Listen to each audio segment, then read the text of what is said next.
ദിവ്യാത്മാക്കൾക്കെല്ലാം വിനീതമായ നമസ്കാരം. ഈ പ്രപഞ്ചത്തിൽ ഏറ്റവും മഹത്തായ ശക്തി ഏതാണ്? ഈ പ്രപഞ്ചത്തിന് ആധാരഭൂതമായിരിക്കുന്ന ആ പരമ്പൊരുൾ തന്നെയാണ്. അതിനേക്കാൾ മഹത്തായി മറ്റൊന്നും തന്നെയില്ല. നാം രാജാവാണ് ഏറ്റവും വലുത്, അല്ലെങ്കിൽ നാടുവാഴിയാണ് വലുത്, ചക്രവർത്തിയാണ് അതിലും വലുത് എന്നൊക്കെ നമ്മൾ പറയും.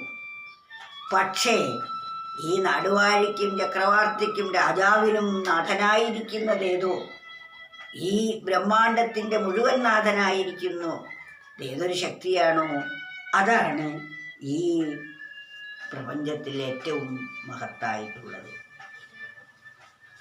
പാരിൽ പ്രതാപിയെ ഞാനറിഞ്ഞാൽ പരം ജ്യോതിസ്വരൂപമെന്നോതും, അപ്പരം ജ്യോതിസിൽ ഞാൻ എന്നെ അർപ്പിക്കിൽ, ഞാനും ആ ജ്യോതിസ്സുമേകം. ഇതാണ് പരമസത്യം.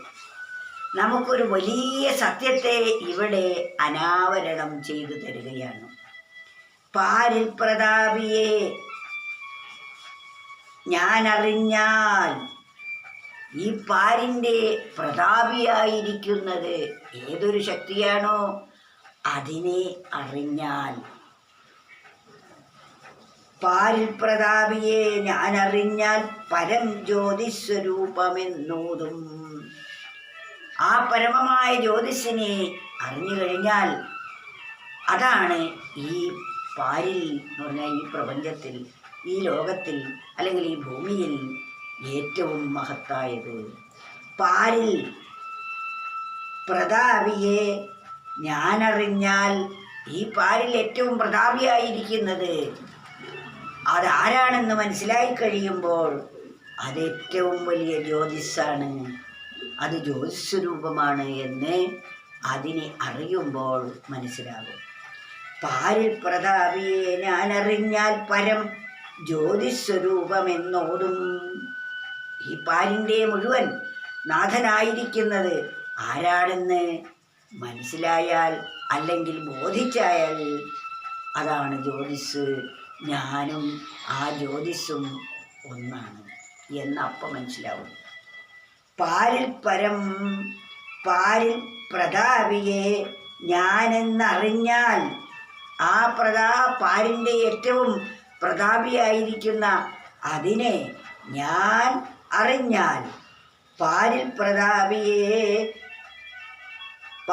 പ്രതാപിയെ ഞാൻ അറിഞ്ഞാൽ, ആ പ്രതാപിയെ ഞാൻ അറിഞ്ഞാൽ പരം ജ്യോതിസ്വരൂപമെന്നേ ഓതും. അതേറ്റവും ശ്രേഷ്ഠമായ ജ്യോതിസാണ് എന്ന് പറയാം.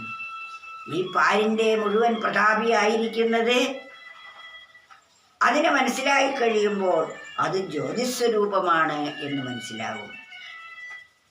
അപ്പരം ജ്യോതിസിൽ ഞാൻ എന്നെ അർപ്പിക്കിൽ, ആ പരം ജ്യോതിസിൽ ഞാൻ എന്നെ അർപ്പിച്ചാൽ ഞാനും ആ ജ്യോതിസ്സുമേകം, ആ ജ്യോതിസ്സും ഞാനും ഒന്നാണ്.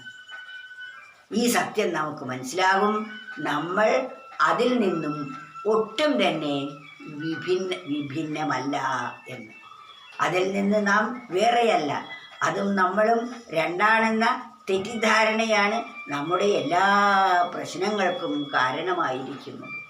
അതുകൊണ്ട് പാരിൻ്റെ പ്രതാപിയായിരിക്കുന്നത് എന്താണ് എന്ന് ബോധിച്ചറിഞ്ഞാൽ അത് ജ്യോതിസ്വരൂപമാണ് എന്നറിയും. ആ ജ്യോതിസ്വരൂപം തന്നെയാണ് നമ്മൾ ഓരോരുത്തരും. അപ്പോൾ ആ ജ്യോതിസും നമ്മളും ഒന്നാണ് എന്ന അനുഭവ തലത്തിലേക്ക് നാം എത്തിച്ചേരും. എത്ര മഹത്തായ വരികൾ!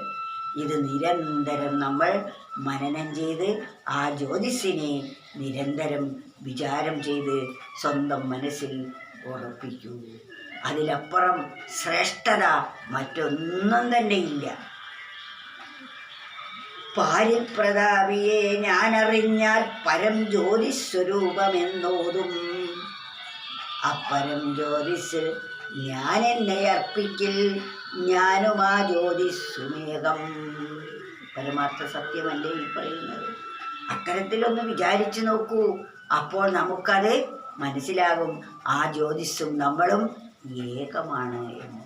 അതിൽ നിന്നൊട്ടും നമ്മൾ വിഭിന്നമല്ല, അതിൽ നിന്ന് വേറെയാണ് നമ്മളെന്ന് നാം തെറ്റിദ്ധരിച്ചിരിക്കുകയാണ്.